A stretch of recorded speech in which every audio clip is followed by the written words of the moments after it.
Welcome oh no, I'm in Wednesday evening mode.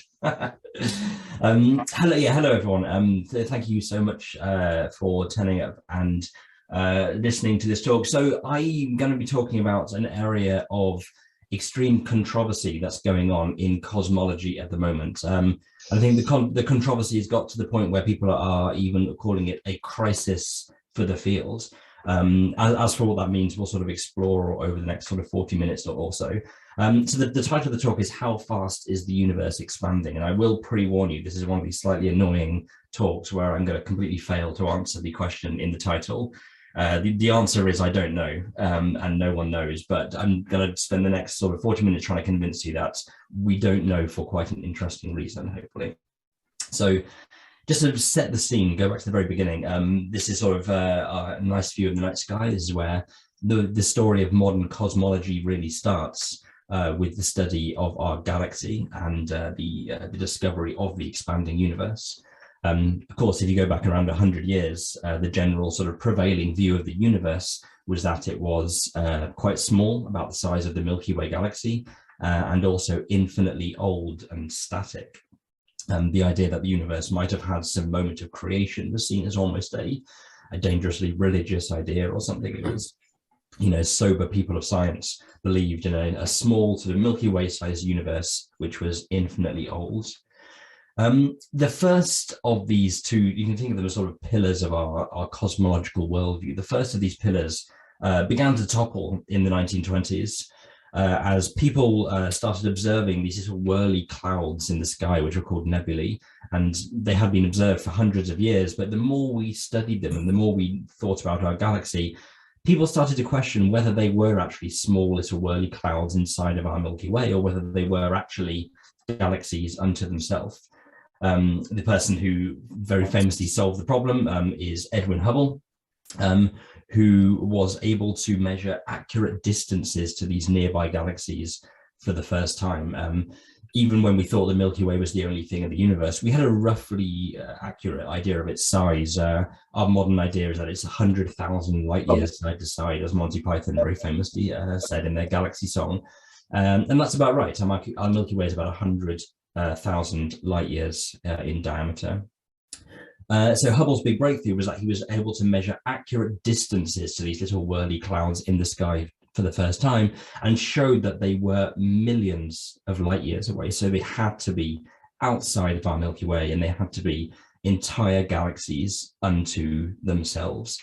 I think it's a really important moment in the history of the human race. This came in the late 1920s, so we're just coming up to the 100th anniversary of that finding. And I think it's remarkable. I think it's the time that the human race got the news that the universe is countless billions of times bigger than we previously thought. It's a very, very important moment. Interesting. I always find it amazing when you think of that. That date. It was 1929. This result came out. That was actually after Einstein came up with his theory of general relativity. That's the theory that we use to describe the behavior of space and time on the largest scales in the universe. When Einstein was writing down that theory, he thought he lived in a little pocket-sized universe, which is kind of extraordinary. The theory has held up so well. Now we live in a universe billions of times bigger than previously thought. Things got a lot more exciting very quickly following Hubble's discovery, though, because astronomers already knew how to measure the velocity of galaxies. We knew that galaxies aren't just stationary in space. We already knew that all galaxies in the sky were moving away from us, from our line of sight, when the prevailing view was that galaxies were little clouds inside our Milky Way. I think the general view was that they were little clouds inside of our galaxy that were being pushed out by the pressure of the starlight from the galactic center or something. But once it became clear that these galaxies were actually all external galaxies, millions of light years from our little Milky Way, the fact that they were all moving away from us needed some better explanation. The real breakthrough came with Hubble's accurate distances. Remember, before Hubble came along, we had no idea how distant these things were.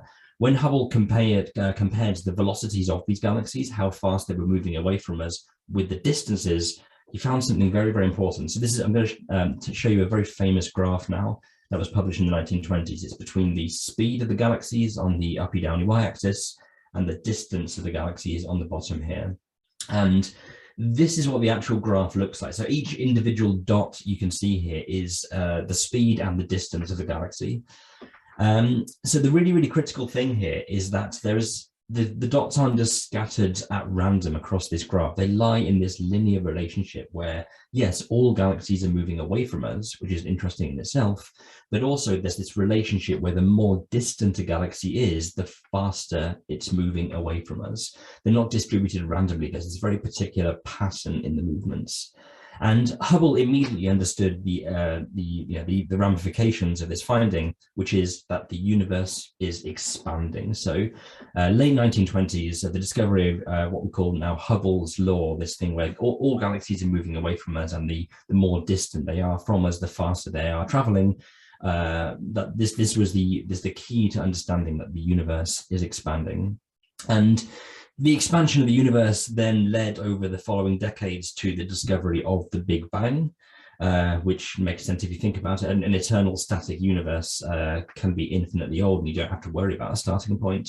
As soon as you have a universe that's changing over time and growing, it sort of stands to reason that there needs to be some beginning point to kick off that growth, which turned out to be the Big Bang, which underpins all of modern astronomy and cosmology. Like, nothing in modern astronomy makes sense outside of the context of the Big Bang and the expansion of the universe. It is to astronomy what the theory of evolution is to biology, for example. So today's talk is going to go back to this expansion of the universe, and it's going to try and answer the question, how fast is the universe expanding? Before we do that, we're going to have to take a little detour for about 10 minutes or so and talk about measuring distances in astronomy, because if we want to measure how fast the universe is getting bigger, a fundamental part of that measurement is going to be measuring the distances to these galaxies. So why were Hubble's measurements such a breakthrough, these first accurate distances to galaxies? Why was that such a big deal? The answer, of course, is that measuring distances in astronomy is a really, really difficult thing to do. I think one of the best illustrations of how difficult it is to measure distances in astronomy comes from the Summer Triangle. It's a nice kind of example you can point to in the sky. So this constellation, the Summer Triangle, it's a very big, bright triangle of stars that dominates the summer sky. It's one of the, if you look up in sort of July and August, it's one of the main things you see. The Summer Triangle is made up of these three stars, Vega, Deneb, and Altair. So Vega is somewhere around 25 light years away. Altair is a bit closer, about 16 light years away. Deneb on the left-hand side here is somewhere around 2,500 light years away. It's about a factor of 100 times further away than those other two stars.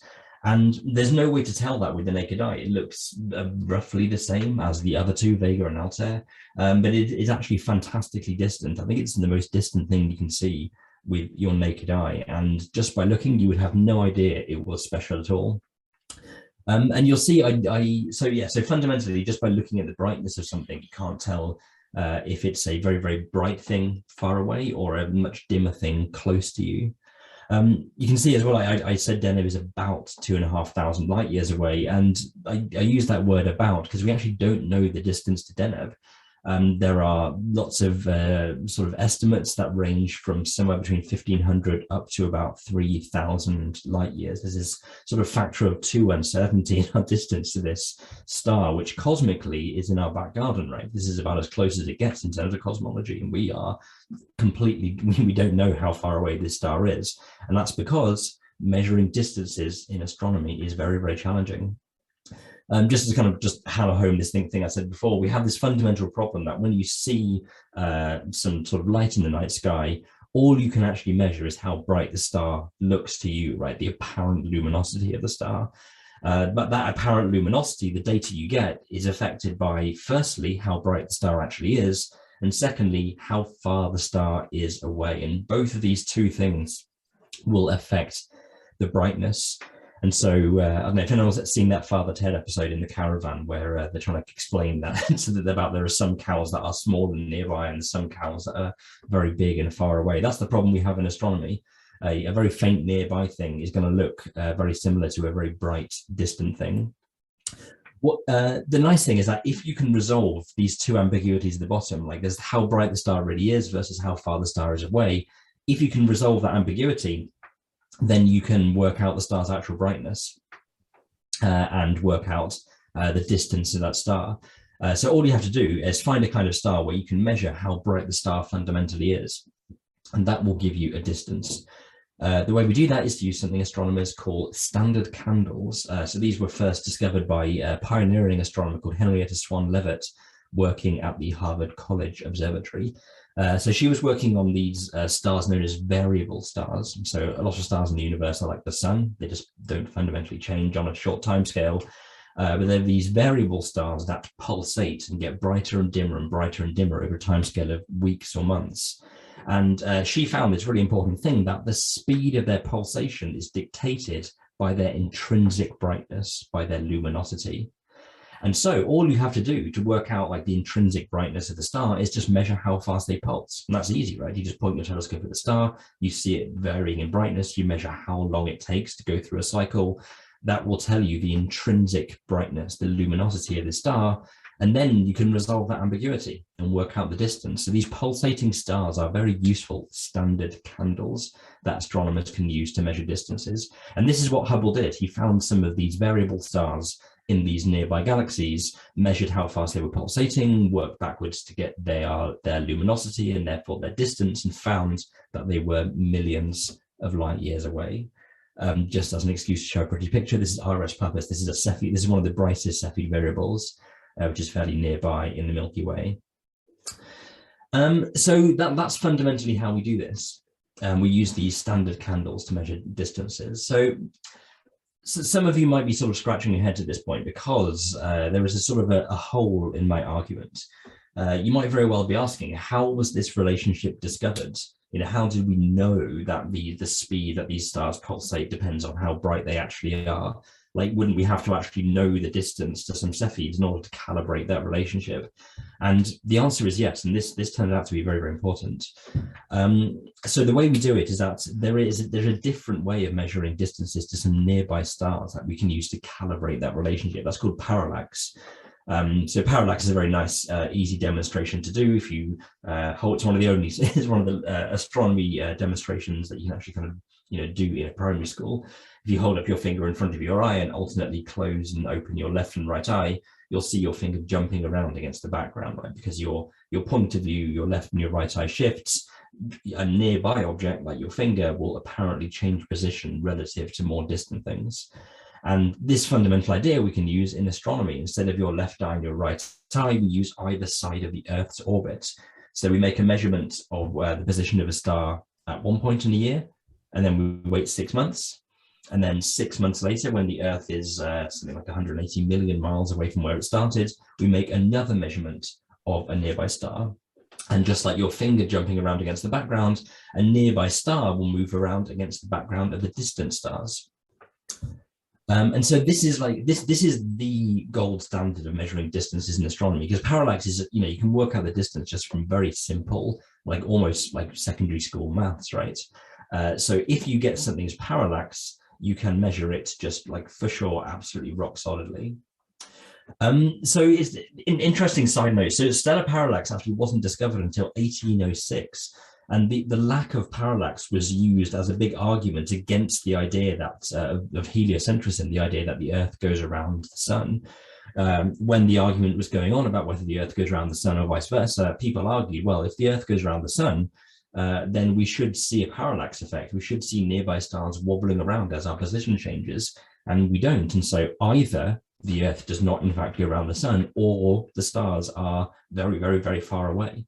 And so that was used as almost like sort of a cudgel to beat heliocentrists.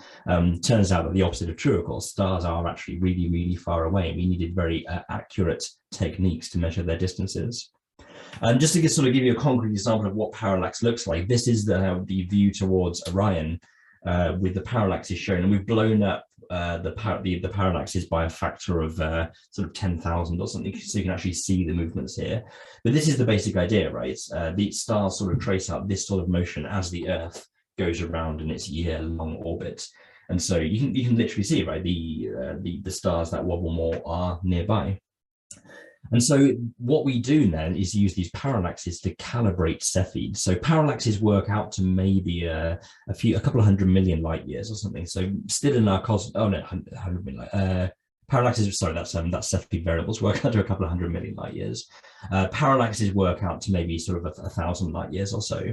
And so there's this sort of parallax limit, maybe 1,000 light years away, which anything inside this circle gives us a rock solid distance. And so we find some Cepheids inside this parallax limit, we get their distances rock solidly from parallax, and that lets us understand the Cepheids further away.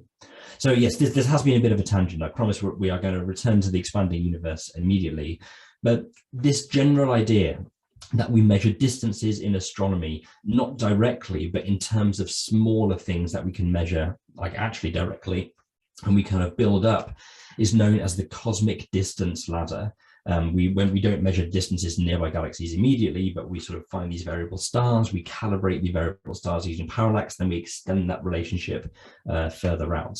It's like a distance ladder, and we can reach further and further out into the universe. So this idea of the cosmic distance ladder will turn out to be very, very important. So we're going to return to the expanding universe now, but just know that this is how we measure distances in astronomy, and we'll come back to this. So we left off with this, right? Hubble's law, the discovery of the expanding universe. All these galaxies are moving away from us, and the knowledge that the universe is expanding. So let's address the question, how fast is the universe actually expanding? So if we look at this graph, right, so this graph is a bunch of nearby galaxies that are all moving away from the Milky Way. And something really, really important to take away right at the beginning is that there's not one single speed for the expansion of the universe.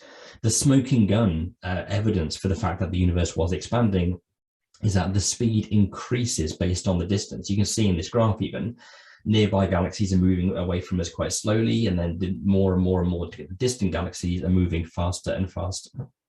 So we can't put one single speed on it. We can't say the universe is expanding at 500 kilometers per second and call that a day and go home.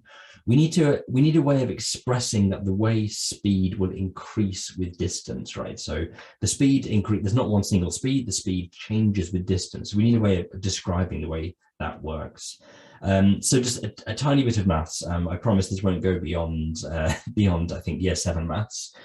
All we need is the equation of a straight line. Y equals mx is the equation that describes a straight line. And just to sort of make it clear, if you have two axes, you've got an x-axis and a y-axis. If you have some straight line, the equation of this straight line is y equals mx. So what this is telling you, it's how this value y how fast the value y increases as you vary x. And m is the gradient of this line, the slope, how steep it is. So m is the variable that kind of tells you how rapidly y increases with x. Okay, so let's get back to our expanding universe. Instead of y and x, we have v, the velocity, and d, the distance on the bottom. And then the gradient of this line, this number that kind of encapsulates how fast the velocity or how much the velocity increases with distance, we're going to call h0 for Hubble's constant, named after Edwin Hubble. And so we've got this equation, v equals h0d. So the velocity of the galaxy depends on the distance times this number h0. And so this is known as Hubble's law, and then this is the way we're going to measure the speed of the expanding universe. So the velocity of any galaxy in the universe is going to be equal to the distance to that galaxy multiplied by this number, which we call Hubble's constant. And so it's not one given speed, it's the gradient of that line. It's describing how the velocity increases as you push back the distance. And this is going to be the key to the whole question, right? Measuring Hubble's constant is another way of measuring how fast the universe is expanding. So Hubble's constant is this very important number. So the rest of the talk, we're going to be talking about measuring Hubble's constant. This is how we sort of encapsulate the expanding universe. It's measured in these slightly funky units of kilometers per second per megaparsec. So a kilometers per second is a speed, of course, and then a megaparsec is a distance. A megaparsec is a million parsecs, or about 3 million light years. So it's in units of speed per distance. So every million parsecs out into the universe, you'll pick up some amount of expansion speed. So what's the actual measurement? So the first measurement we can actually almost see on this graph. So the very middle of the of the graph here at the bottom, it says 10 to the 6 parsecs. That's a million parsecs. That's a megaparsec. So if we follow the middle line up, we can see that it's about 500 kilometers per second, right? So yeah, you can see where this line kind of intersects. This is telling us that 1 megaparsec away, galaxies are traveling away from us about 500 kilometers per second. And then 2 megaparsecs away, you double the speed, and galaxies are traveling away from us about 1,000 kilometers per second. So the first measurement of the expansion speed for the universe was this number of about 500 kilometers per second per megaparsec. So this is the beginning. This is where we started 100 years ago. This is the first measurement of the universe's expansion speed. It's also completely wrong. And it is completely wrong. There's a very big problem with this. To describe, to sort of explain what the big problem is, we have to delve down into these units a bit more. I just said it has these slightly funky units of kilometers per second per megaparsec. So kilometers per second is the speed, and megaparsec is a distance. But what kilometers per second, it is a speed. What it is, it's a distance per unit time, right? Kilometers per second, distance, kilometers per time seconds. So kilometers per second per megaparsec is actually distance per time per distance, which means you've got a distance and a per distance. You've got a distance on the top of the equation and a distance on the bottom of the equation. So you can cancel them out.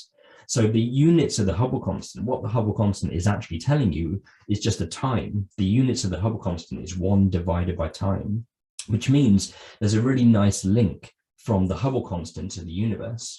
Because the units of the Hubble constant are 1 divided by time, you just take your Hubble constant and flip it around, do 1 divided by your Hubble constant, and that will give you the rough age of the universe. That will give you a number in seconds, which is roughly how old the universe is. And so this will, using this, if you just sort of, the fact that there's a direct link between the Hubble constant and the age of the universe, the problem becomes clear. So Hubble's original value of about 500 kilometers per second per megaparsec, you turn that number upside down and you get an age for the universe of around 1 billion years old, which is a big problem. That's much younger than the Earth. Even in the 1920s, 100 years ago, people were well aware that the Earth was several billion years old. They had radiocarbon dating. So this first measurement for the age of the universe being younger than the Earth was very concerning. The problem went away when we realized that Cepheid variables were actually a lot more complicated than we thought. Remember, this whole thing is predicated on measuring distances using Cepheid variables. It turns out that there are actually 2 types of Cepheid variables. It took until the 1950s to realize this, by the way. We call them type 1 and type 2, being very imaginative, as astronomers normally are with our naming.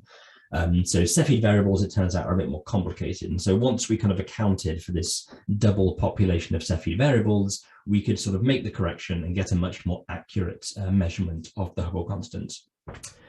Okay, so I'm going to show you a plot now. I'm going to show you a graph, and this is going to encapsulate basically a century of scientific work in one go. So what I'm going to show you on the left-hand side is H0. So this is, on the left-hand side, are measurements of the Hubble constant itself.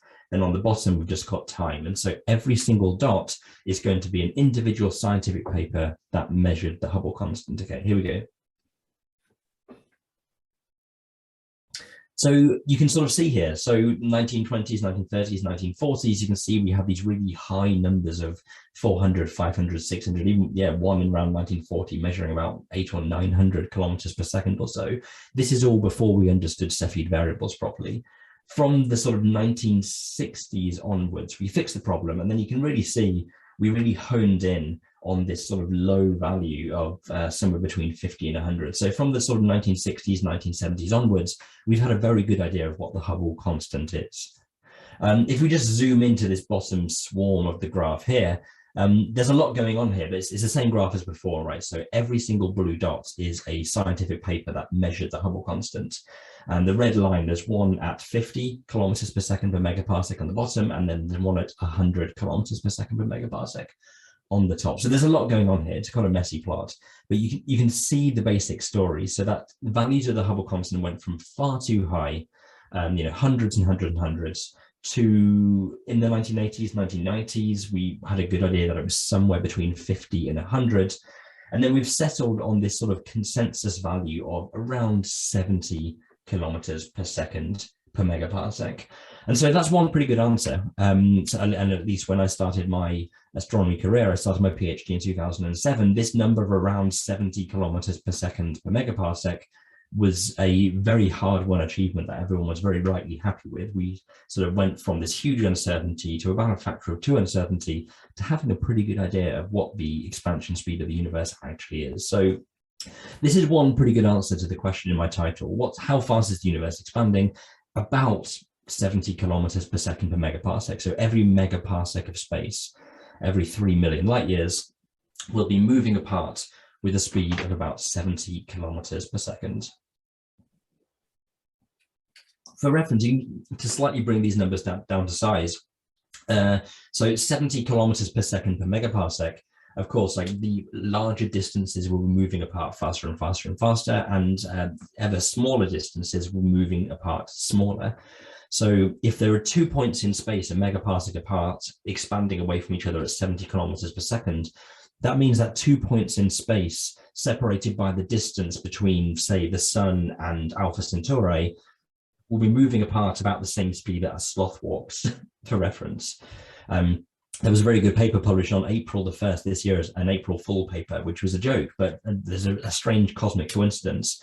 The moon is moving away from the Earth a couple of centimeters per year or something because of the energy it's losing to tides. But by a weird coincidence, that speed, a couple of centimeters per year between the Earth and the moon, is about the Hubble constant. So, of course, the Earth and the moon aren't actually moving apart because of the expansion of the universe. We're locked together by gravity. But if you take 2 points in very deep space, separated by the same distance as the Earth and the moon, they'll be moving apart at a couple of centimeters per year. Just strange coincidence, but it's fascinating to me that these very small numbers blown up over millions of light years become very, very fast speeds indeed. Okay, so there's a bit of a strange history to this. I told you this kind of neat story of, from the 1960s, 1970s, 1980s, we reached this sort of factor of 2 confusion in the Hubble constant. We knew it was between 50 and 100, and then we zoomed in on about 70. There's a lot of scientific argument and controversy that went into this value. So I'm going to show you now a version of that same graph I showed you before, but only showing you the papers published by one single research group. So these were all the papers put out by a research group led by 2 guys called Alan Sandage and Gustav Tammann. And you can see after some initial high values, they sort of zoomed in, and then they consistently found, paper after paper after paper their group wrote, they constantly found that the Hubble constant was around 50. Now I'm going to show you all the research papers by a different group. So these are all the research papers put out by a group led by Sidney Vandenberg and Gerard de Vacaleurs. And you can see they have the opposite story. Paper after paper after paper put out by this research group found that the answer was around 100. These groups weren't the only game in town. Of course, if you put in all the extra work being done by random people, you get these black dots which sort of fill in the blanks. There was a sort of a review article published around the same time that said the middle ground between these 2 groups was littered by the battered and bruised remains of young astronomers attempting to resolve the dispute. Of course, the answer turned out to be almost exactly in the middle. One group thought it was 50, one group thought it was 100, and it turned out the answer was about 70. I find this worrying, right? There was about sort of almost 20 years where the world experts in this field were finding completely different things. When the true answer was about 70, one group consistently found 50, one group consistently found around 100. Of course, no one was committing deliberate scientific fraud. I think it would be sort of a bit more comforting if someone just was committing fraud, then we could just kind of throw their results away. I think this is should serve as a warning that things like publication bias and personal bias and wishful thinking can slightly cloud your judgment and maybe make you a bit of a less impartial scientist than you otherwise might be.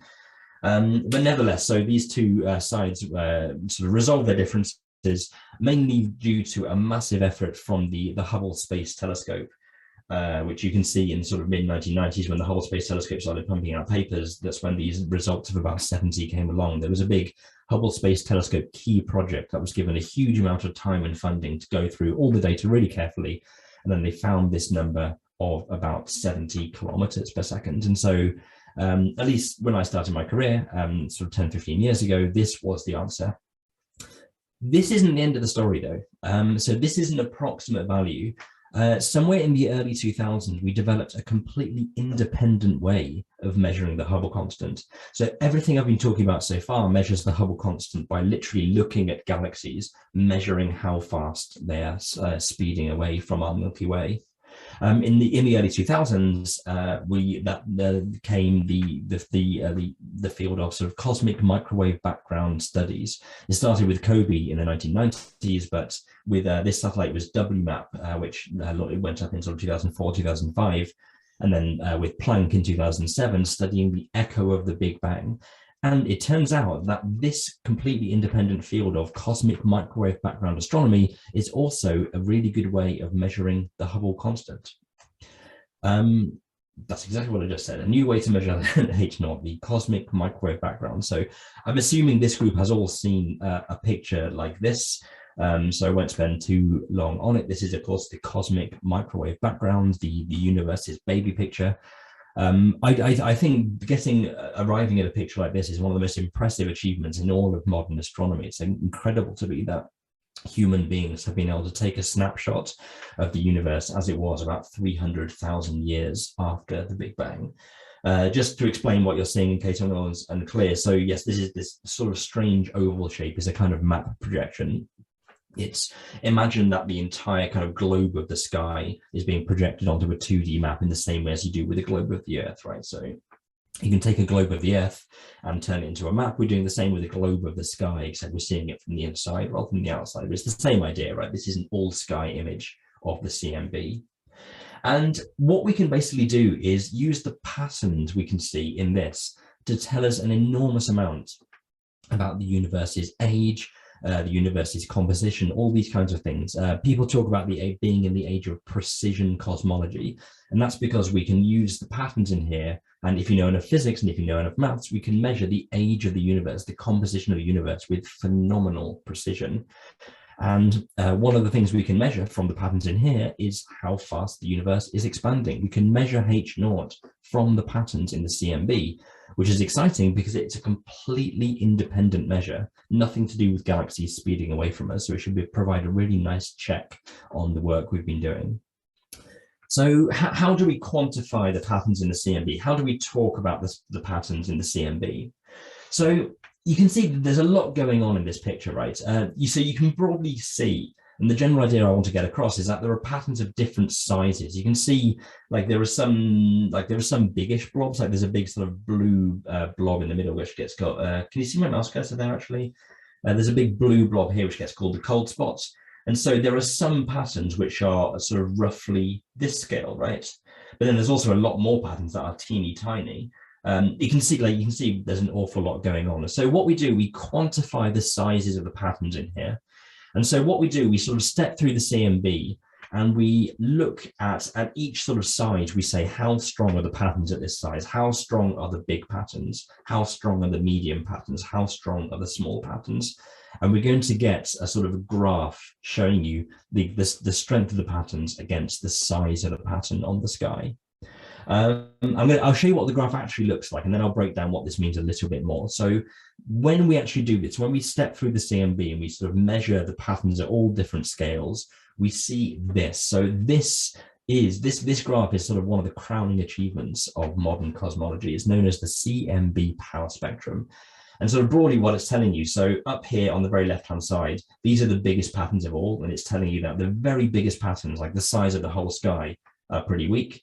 And they get stronger and stronger and stronger. And then patterns with a scale of around a degree are really strong, and so on and so on and so on. So this is quite complicated. So I think this video, which was put out by the European Space Agency, I think makes things a little easier to understand. So just to explain the power spectrum of the CMB. So you can think of this, if you can think of the CMB as being like a kind of a combination of different patterns. So right here on the left-hand side of the graph, we're measuring the biggest scale fluctuations of all. And these are the ones in the oval I just waggled around. You can see that those are really coarse fluctuations. As we move rightwards on the graph, we are being sensitive to smaller and smaller things. And so we've got the big ones, then slightly smaller ones, and then slightly smaller patterns still. This next one coming up here, these are the patterns that are around a scale of 1 degree in the sky. Like there's loads of these, right? This is like the strongest signal we find. The universe is full of these degree size sort of wiggles in the CMB. And then as we get smaller and smaller, we go to the fine patterns, like really teeny things. And then on the very right-hand side of the graph, we've got these absolutely sort of minuscule variations, which are a little bit rarer. And the actual CMB we see is basically a combination of all of these different scales, right? Just the big ones and the medium ones and the small ones and the very small ones, all added together, make up the CMB as we actually see it. And so this sort of wiggly line here, which is called the CMB power spectrum, it's just a way of describing all the patterns that we see.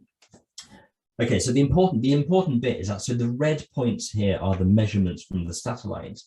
The green line is like a fit using our best theory of the universe. And so you can see, we put in all of the stuff we know about the universe, like how much matter, how much radiation, how much dark matter. And then we can just sort of turn the knobs on this theory until it matches the red dots, it matches what we see. So the reason this is nice for measuring the Hubble constant is that this first really big peak is set by the geometry of the universe, which includes the value of the Hubble constant. So this first really big peak is set in, among other things, by the Hubble constant.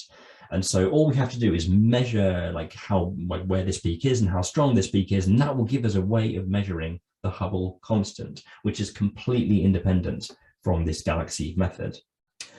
So this was the first result. So just for reference, this is not these two opposing research groups anymore. This is these two different techniques. So the same graph I've been showing you all along, the values of the Hubble constant on the left versus time going on the bottom. The red ones are the measurements from the CMB, and the blue ones are the measurements from nearby galaxies, the way we've been doing it so far. And the first measurement was absolutely perfect, and everyone was delighted about this. So we had this number of about 72-ish from nearby galaxies from the Hubble Space Telescope. And the first measurement from Dr.Matt, which came in, I think, 2003, absolutely nailed it, got it spot on. People were over the moon that this completely independent measurement got exactly the same value. The problem is, as time has gone on, things have got less and less wonderful. Things started to get a little bit worrying around 10 years ago, starting in sort of 2010, 2011, 2012. As the measurements got more accurate, these two stories started to drift apart, and it started to look like the measurements coming out of the CMB didn't quite agree with the measurements that we were getting from galaxies. There were still some hopes that, as the measurements got more accurate, they would sort of, get close together again. That hasn't happened. It's gone in the opposite direction. And so these two here are the, oops, sorry, go back, I exited out that graph too soon. So these 2 points here, which I'm going to show you right at the end, are the sort of the latest values that have come out of the CMB and measurements of nearby galaxies. And you can see they are not close together by any means, right? They are completely separate. The measurements, the expansion speed of the universe that we get by looking at how fast galaxies are moving away from us is much higher than the expansion speed of the universe we get from looking at the echo of the Big Bang. So just to sort of put some numbers on this, the measurement that we get from the CMB tells us that the universe is expanding at 67 ish, plus or minus about 0.5 kilometers per second per megaparsec. And the measurement we get from the nearby universe tells us that the answer is 73 plus or minus 1. So this disagreement is a lot smaller than the old disagreement, right? Remember, half a century ago, people were arguing about whether it was 50 or 100. Now we're arguing about whether it's 67 or 73. So we've zoomed in a lot since the old controversy, but there is still a very, very much a controversy. These two numbers do not agree, and they should. What's going on? So I'm just going to, I've got 5 minutes more, if that's okay. Am I on the clock? You're all good. Okay, so yeah, so just to explain what's going on, is there a crisis in cosmology? So at the start, I alluded to this idea that some people have been talking about a crisis for cosmology. this is the crisis I was talking about, the fact that we can measure the speed of the universe expanding from galaxies around us. We can measure what should be exactly the same thing from the echo of the Big Bang, and we get two different answers. And we don't know why. This is the crisis. So is there a crisis in cosmology? Well, maybe. There might very well be a crisis. So there are a couple of potential solutions for what's going on. So solution one is the exciting one that I think a lot of people are secretly crossing their fingers and hope it's true. The solution one is that we are seeing some kind of evidence for new physics going on here. Solution two is the slightly boring one, that someone's making a mistake. So I'll explain both of these sort of slightly briefly just before I finish. So solution one, I'll do the exciting one first, the idea that we are seeing evidence for new physics. So what does that mean? Why do these two numbers disagreeing suggest that we might be seeing evidence of new physics? It comes down to thinking about what we are actually looking at when we look at nearby galaxies and the CMB. So if we take this picture, which some of you might have seen before, this is sort of a potted history of the universe from the Big Bang on the left-hand side through the cosmic microwave background to the universe sort of getting bigger and bigger and stars and galaxies and so on. The important point I want to make is that we're not really measuring the same thing. I said earlier on that we're measuring the same thing in two different ways. We're measuring the Hubble constant from galaxies moving away from us, and we're measuring the Hubble constant from the cosmic microwave background. We're not really measuring the same thing in two different ways. That was kind of a lie. We're measuring two different things, and we're using our knowledge of physics to join the dots between the two. So when we measure the Hubble constant from the CMB, we are kind of looking back sort of 13 billion years through cosmic history and taking what we call an early time measurement. And then when we look at the galaxies around us, we're looking at the universe around us and taking a late time measurement. So these are the actual measurements we make, right? We have these late time measurement of galaxies and these early time measurements of the universe when it was very, very young. And these two things are not directly compatible, right? The way we compare them is that we take our early time CMB data, everything we know about the universe as it was when it was really young, and then we evolve that CMB data forward using all of the known physics. Like we put in all the ingredients of the universe, the matter, the radiation, the dark energy. We start with the CMB, we stick in all the known ingredients of the universe, and that gives us a late time prediction for what the Hubble constant should be using all known physics. And then it's these two things now that are being compared, right? The late time prediction based on the CMB data plus all known physics, and the actual late time measurement. And it's these two things that are disagreeing. It's not the observations, it's these two things here. So one very obvious thing that's going wrong might be this step, the evolve using all the ingredients that we know step. It would only take quite a small tweak in this step to make the prediction from H0 coming from the Big Bang match with the actual measurement we know. And there are lots and lots of suggestions. There have been lots of papers published over the last few years with potential things that we can add to physics to fix the problem. The issue that astronomers are faced with is not a lack of solutions, it's actually too many solutions. We have all kinds of weird and wonderful things, including early forms of created dark energy at the start of the universe, or time-dependent dark energy that varies over the course of the universe, or strange shapes to the universe, or maybe types of dark matter that interact with each other, or even new types of undiscovered particles. There have been many papers on all of these solutions, and they're all saying that they can solve the problem.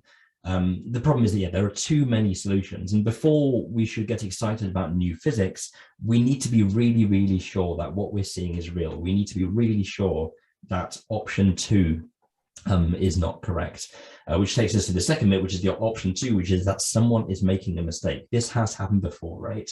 There was that sort of 1980s version of Hubble tension, where one group thought it was 50, one group thought it was 100, and the answer turned out to be in the middle.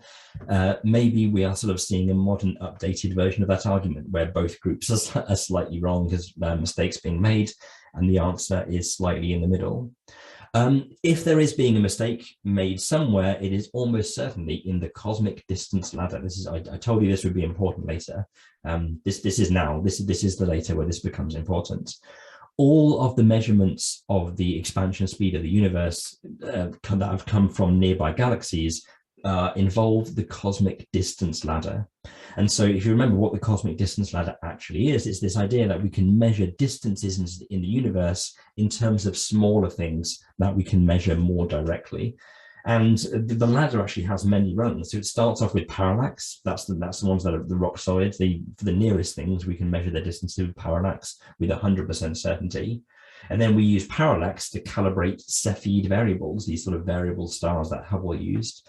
But then Cepheid variables only work out to sort of maybe 100 million light years or so, which is sort of cosmically quite nearby. And then so we have to go further away. And so we use these things called type 1a supernova, these sort of exploding white dwarf stars. And just in the same way that you calibrate your Cepheids with your parallax, you then calibrate your type 1a supernova on your Cepheid variables. And then you go and use your type 1a supernova to measure the size of the whole universe.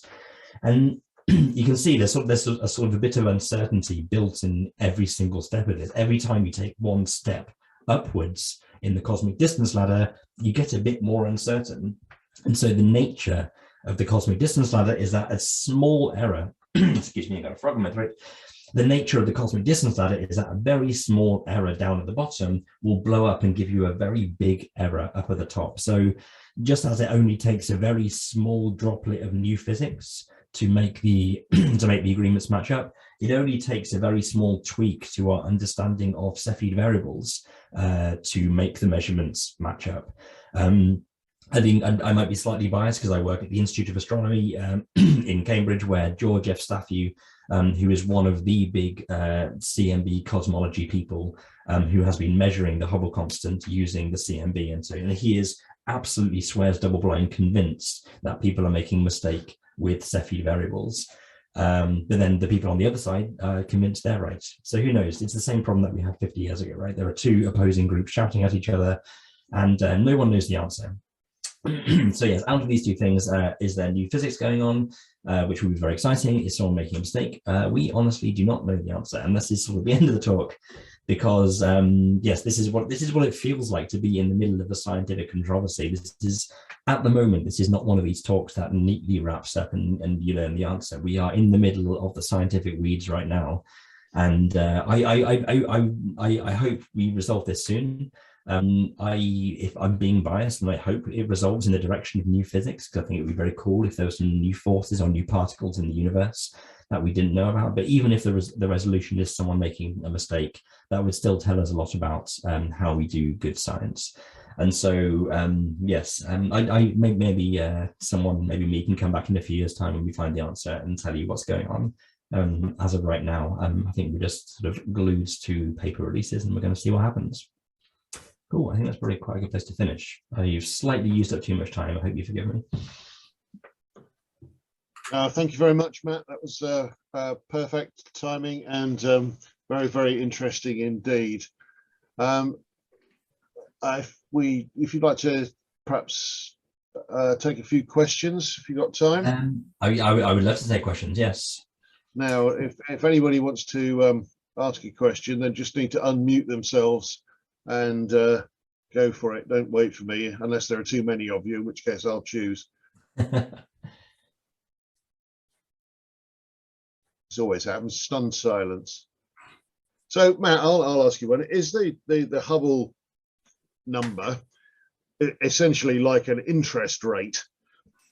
It's a sort of percentage that the universe expands each year. Sort of, yeah. So it's a sort of a speed. Yeah, it's a percentage that the universe expands each year, but for a given sort of distance in space, right? So the thing is that the universe is expanding sort of equally at all places, and so the more space you have, to do the expanding. So it moves apart faster. So yeah, if you take two sort of set points in space, the Hubble constant will tell you how far, how much that would move apart each year. But if you take two set points in space that are further apart, then they will move apart further each year. I guess yeah. I'm thinking about the question. Maybe the distance, right, yeah. And therefore it's a percentage increase based Yeah, on yeah, your yeah. I guess yes. As I was talking, I realized that exactly the same true as interest. If you start off with more money, then yes, you get more money and you out. pay more to the bank, don't you? Yeah, yeah, no, yeah, yeah. So I guess that is true. Yes. Yeah, I think that's quite an interesting way to look at it. Yeah, Um, yeah. on your graph, where you had the one with the lots of blue dots, where you said they'd converge to one answer. You know the one I mean? I do. I'm going back With about here. 3 or 4 from the end. Yeah, where are we? This one here. Yeah, if I squint a bit, I can still see between 2005 and 2010. You squint a bit, there's kind of a 2 rows, one that's about Yeah, 60 and one that's about 75 still, and a yeah. bit of So a gap down the middle, isn't there? there is. I think what I'm not showing you on this graph is the uncertainties, the error bars. Like I had a version of this with error bars, but it became incredibly ugly and hard to read. Probably too hard to read. Yeah. Yeah, I think the values of around 70 or 75 or so are the very accurate measurements with the Hubble Space Telescope that have very small error bars. A lot of these lower values that look a bit discrepant are doing funky things using like gravitational lensing time delays and stuff like that, which are sort of valiant efforts to do things in a different way, but maybe have huge uncertainties. And so, Right. yes, so yeah, so the lack of uncertainty it made the plot a bit easier to read, but yes, it's maybe you need to see the full version to get the full story. Okay. I have a question. It's probably basic, but you measure the distance of the galaxies away are measured in light years. So actually, you're looking into the past. If you're making a map of the universe, do you double up the times? Because of course, in the time that the light is taken to come to us, the galaxies moved away by the same distance. Well, not the same distance, right? But yes. So the galaxy we see have moved away in the intervening time. Yes, that's something that we take into account. That's one of the reasons that we say the edge of the observable universe is actually not 13 billion light years away, because even a very distant galaxy, a photon of light that's been traveling for 13 billion years will have covered much more than 13 billion light years. So the most distant galaxies we can see are somewhere around 20 or 30 billion light years away. And that's because, yes, the universe has expanded in the intervening time, and so we're seeing things much further away than you might expect. So yes, that absolutely is an effect, and we take that into account when we make our measurements. Thank you. Is the Hubble constant simply 1 divided by the age of the universe, or is it affected by the dark energy? Yeah, and it's not exactly 1 divided by the age of the universe. It's sort of 1 divided by the age of the universe. So the 1 divided by the Hubble constant gives you a sort of a ballpark for the age of the universe. Yes, it does not include dark energy. And so, yes, so the number, it is actually wrong. It's incorrect. Like they didn't realize that in the 1930s, of course. But it gives you a rough ballpark for the age of the universe. But because it doesn't include dark energy, because dark energy and the Hubble expansion are these 2 different things, right? There's the Hubble expansion, and then there's dark energy, which is this extra force on top of things, which is a whole different, kettle of worms. Thank you. Paul Marsden has his hand up. Yes, I was just, it was connected with dark energy, in that you were talking about the errors that build up in the one way of measuring with the distance factors, but what is known about dark energy that can where you include that in the forecast from the WMAP and then predict ahead, that must include dark energy? It does, yeah. So we see the first effect of dark energy sort of switching on around sort of 8 billion years in the past. And yes, we see the effect because the most distant supernova 1A are slightly fainter than we would expect them to be.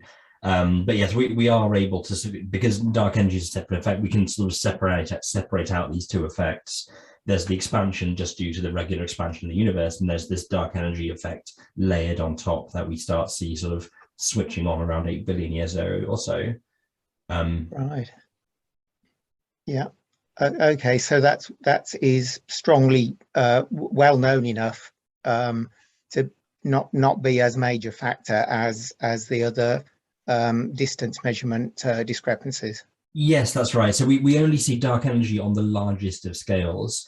So we can measure the Hubble constant on much smaller scales than we can measure dark energy. So the scales are still very large, of course. So we can we can only measure the Hubble constant in galaxies starting sort of tens of millions of light years away. But cosmically, that's pretty close. We see even the nearby universe is expanding away from us at the Hubble speed. Dark energy we can only see over very, very, very long distances indeed. So yeah, dark energy is something that we see sort of over scales of half the size of the universe or something. So it's a different effect. Yeah. Okay. Thank you. In fact, so dark energy is defined as being the expansion like over and above what you would expect from Hubble. And we don't see it nearby. We only see it over very large distances. Yeah. Okay. Right, and another one from me, Matt. Is it the case that the Hubble value essentially has been slowing down in the early parts of the universe because gravity was winning, slowing the expansion, but that more recently dark energy's taken over and made things start to expand? Yeah, exactly. Yeah, so the overall speed, the overall expansion speed of the universe is sort of like an S curve or something, where yes, the very initial expansion speed of the universe was enormous. So soon after the Big Bang, there was inflation, which kind of sped things up ridiculously, and then the regular Hubble expansion took over. And yes, for the first few billion years, it was slowing down, as we would expect. So the universe was still expanding, but the rate of expansion was slowing down. But then eventually the universe got big enough where dark energy began to have an effect, and then the number sort of sped up again. So yeah, this kind of funny undulating S shape is the sort of overall expansion history of the universe. And are we near? Is now kind of near the inflection point? It is, yes. This is one of these sort of cosmological mysteries, slightly. That yes, we are pretty much. We are within a few billion years of the inflection point where dark energy, the energy of dark energy, the expansion speed of dark energy is about the same as the expansion speed due to matter. Another way of saying that, if you look at the sort of the breakdown of the different energy content of the universe, the energy contained within dark energy is about the same as the energy contained within radiation and matter. We have no idea why this should be the case. In the past, it was a radiation and matter dominated universe. Far in the future, it's going to be a dark energy dominated universe. Like in a trillion years, the universe will be 99.9% dark energy, and matter will be a tiny afterthought. Like, why we should be living at the point now where these two numbers are almost exactly the same is a great mystery. I don't know why. Yeah, I find that to be a little bit of a sort of suspicious coincidence. Yeah, they said that there are lots of suspicious coincidences when it comes to dark energy, to be honest. There's this other suspicious coincidence that the value of dark energy is very, very odd, right? There was some initial there is a theoretical prediction for how strong dark energy should be. The problem is it's about 120 orders of magnitude higher than the measured value of dark energy. It's the greatest discrepancy between measurements and theory in the history of science. Yeah, it's from 0 point energy of the vacuum, isn't it? Yeah, exactly. And so theorists in the sort of the 80s and so on, they had this enormous prediction for this 0 point energy of the vacuum. And that would be enough to just blow the universe up, right? In no time at all, there would be one atom per trillion cubic light years or whatever. And so they very sensibly observed that the universe has not done that. And so they assumed there was a sort of a hidden multiply by 0 lurking in their equations somehow that cancelled this vacuum energy out. But then it turns out there's actually not a multiply by 0, there's a multiply by 10 to the power of minus 120 somewhere in the equations, which is very hard to describe.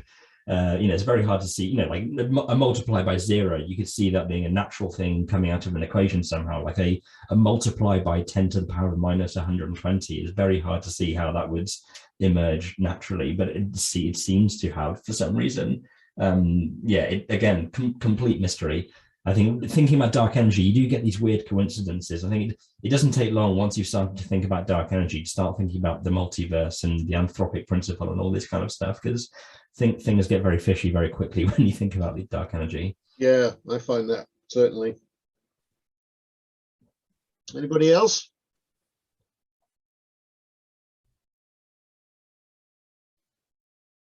Okay, well, So just before the end, do you mind if I be a bit slightly self-promoting? yeah, go ahead, Matt. Yeah, so if you have enjoyed this, you might know. So I published a book at the end of last year called The Invisible Universe: Why There's More to Reality Than Meets the Eye. So it's sort of a popular level book. There's no maths, as little jargon as I could put in, and so the talk today is sort of slightly based on one of the chapters. So it's a book that is a sort of a guide to everything in the universe that we can't see with our eyes, from the Big Bang and black holes out to dark matter, dark energy, multiple universes, all the rest of it. So yes, if you like the talk today, there is more available in the book. Super, thank you. Thank you. Also, and Andy Lots of people has his are hand up. very interested. Yeah, and Andy's holding his hand up. A little book. I see 320 pages. This must have been a vast, successful work by you, Matt. I don't know about successful. Anyway, I don't apologise for my late arrival, but I've been busy, and I hope to get to see the recording of this later.